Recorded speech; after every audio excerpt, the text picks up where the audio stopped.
Menulis siaran pers itu kayak kita bikin berita, straight news kalau istilahnya.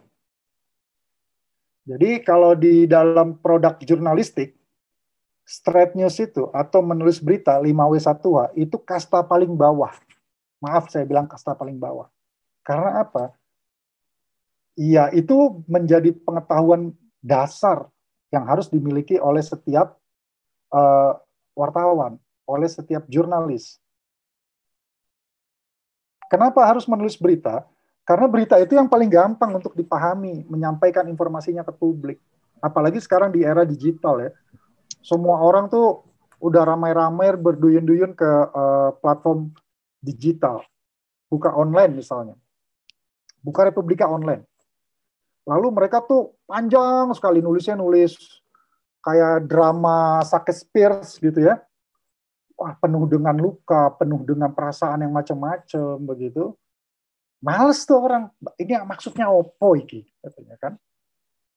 Tapi ketika dia berita yang ada di online itu jelas, pesawat Sriwijaya Air tenggelam di perairan Jakarta.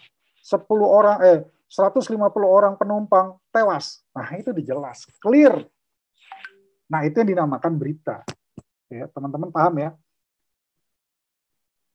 Di dalam berita, tadi saya katakan, itu harus singkat.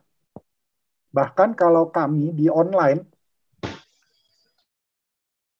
itu jarang yang sampai di atas naskah panjangnya ya, jumlah karakternya ya. Itu di atas 2000 itu sangat jarang. 2500 lebih jarang lagi. Yang biasa menulis panjang-panjang itu kayak Tirto. Tirto tahu ya, teman-teman semua. Tapi umumnya Detik, Kompas.com, apalagi ya namanya ya, Republika Online, Liputan6.com, semua itu berita-beritanya yang hard news ya, itu semua singkat. Rata-rata cuma 1.500 karakter. Dari mana kita bisa mengetahui karakter itu, jumlah karakter itu? Teman-teman buka Word. Gitu ya. Buka Word, kemudian di menu apa, nanti cari word count. Nah, itu akan keluar jumlah karakternya. Jadi, ketika kita menulis siaran pers, itu sampai 5.000 karakter, sampai 4.000 karakter, buang-buang energi. Mendingan 5.000 atau 3.000 karakter itu dipecah-pecah aja, bisa menjadi 2 siaran pers. Gitu. Kenapa harus dibikin singkat? Karena memang trennya sudah begitu. Perilaku media sekarang itu sudah berubah. Apalagi sekarang banyaknya di online. Ketika teman-teman menyiapkan naskah sampai 4.000, sebenarnya itu kan naskah buat koran. Koran itu untuk bisa menjadi berita HL, headline di luar maupun di dalam, itu jumlah karakternya antara 3.000 sampai 4.000 karakter. Tapi kalau yang bukan HL, rata-rata itu di bawah 3.000. Ada yang cuma 2.000. Nah, bayangkan teman-teman bikin siaran pers sampai 4.000 atau 5.000. Sekalian aja bikin opini. Nggak usah bikin siaran pers. Lalu juga harus padat. Padat itu tadi relate dengan singkat. Nggak perlu pakai kata-kata yang pujangga sastra gitu, nggak perlu banget lah kalau untuk di siaran pers ataupun berita straight news. Dan dia harus disampaikan secara runtut. Tujuannya apa? Supaya pembaca itu paham, gampang memaknainya, menangkap pesan yang disampaikan. Gitu ya. Lalu ini prinsip. Ya. Semua ke belakang tadi yang saya sampaikan ada teoritisnya. Dalam menulis straight news, dalam menulis siaran pers, itu kita harus menggunakan piramida terbalik. Kalau teman-teman yang ada di ruang virtual ini sudah pernah mendapatkan pelatihan dasar-dasar jurnalistik, ini sudah menjadi hal yang paling sering ditemukan. Piramida terbalik.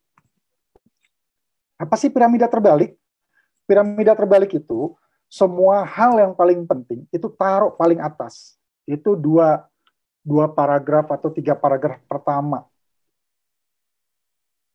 Kenapa sih harus begitu? Karena perilaku pembaca kita, apalagi di online ya, kan rata-rata semua megang handphone. Ketika handphone itu kan handphone itu cuma satu genggaman tangan kita. Dan itu scroll. Ini ada hasil sebuah riset yang menyatakan perilaku pembaca online di Indonesia itu cuma satu scroll doang, cuma satu tarikan jempol, gitu. Jarang yang sampai dua. Ini hasil riset ya, saya lupa risetnya mana. Jadi ketika informasi penting itu adanya di bawah, kan sayang. Bagaimana cara bisa menulisnya? Ya harus latihan.